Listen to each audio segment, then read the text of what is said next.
أعوذ بالله من الشيطان الرجيم. بسم الله الرحمن الرحيم.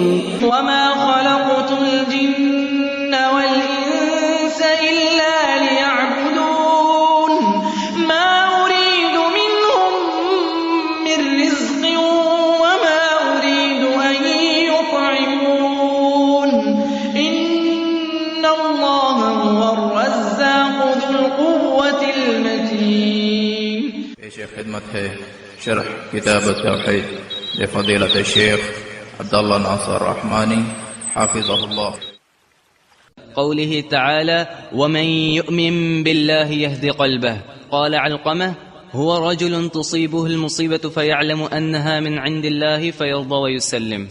اللہ تعالیٰ کا فرمان ومن یؤمن باللہ یہد قلبہ، جو اللہ پر ایمان لاتا ہے سچا ایمان، اللہ تعالیٰ اس کے دل کو ہدایت دیتا ہے اور اس کے دل کو سداد اور استقامت عطا فرماتا ہے. اس کے دل کو اللہ تعالیٰ ہدایت دیتا ہے. اس کا صبر سے کیا تعلق ہے؟ شیخ الاسلام یہاں ایک قول لائے امام علقمہ کا. علقمہ بن وقاص یہ تابعی تھے، ان کا قول لائے ہیں. یہ علقمہ ابن مسعود کے شاگرد تھے، ابراہیم نخعی کے استاد تھے. ان کا قول لائے ہیں هو الرجل، یعنی ومن یؤمن باللہ یہد قلبہ، جو اللہ پر ایمان لاتا ہے اللہ اس کے دل کو ہدایت دیتا ہے. فرماتے ہیں کہ یہ کون شخص ہے؟ هو الرجل تصیبہ المصیبہ، یہ وہ شخص ہے جسے کوئی مصیبت پہنچے، کوئی دکھ، کوئی پریشانی پہنچے. فیعلم انہا من عند اللہ، اسے معلوم ہوگی اللہ کی طرف سے ہے، یہ اللہ کی طرف سے ہے. فیرضی ویسلم، اس پر وہ راضی ہو جائے اور اس کو تسلیم کر لے، اس کو تسلیم کر لے، راضی ہو جائے.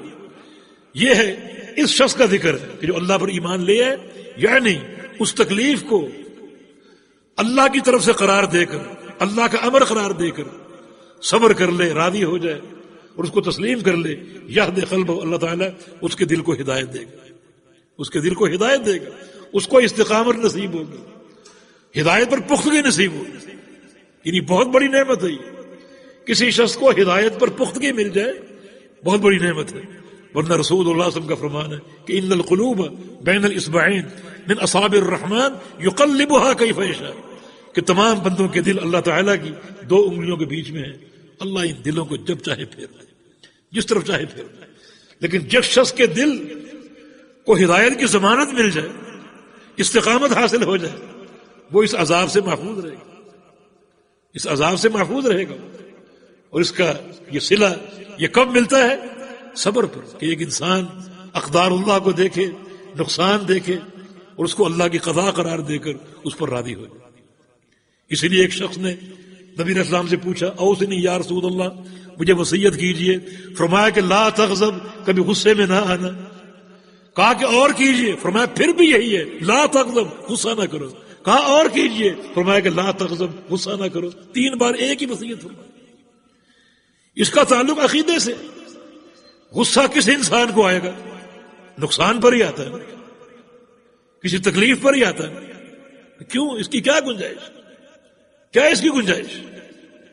نقصان ہو گیا، مثلا بیٹے نے گلاس توڑ دیا، غصہ آ گیا، تھپڑ مار دی، غصہ آتا ہے. لیکن اگر ٹوٹ گیا گلاس آپ کے سامنے تو آپ اگر یہ سمجھے کہ یہ اللہ کی قدر ہے، اللہ کی قضا ہے، یہ گلاس کا ٹوٹنا اللہ کی تقدیر میں لکھا ہوا تھا، جو ہو گیا، اس پر صبر کر لے، اس پر خاموشی اختیار کر لے، اس فیصلے پر راضی ہو جائے. یہ ایمان بالقدر، ایمان بالقدر بھی یہ توحید اور عقیدے کا حصہ ہے. تو یہ جو صبر کا باب ہے اس کا بہت سا تعلق ایمان کے ساتھ اور ایمان بالقدر کے ساتھ اور عقیدہ اور توحید کے ساتھ. وتعاونوا على البر والتقوى ولا تعاونوا على الإثم والعدوان واتقوا الله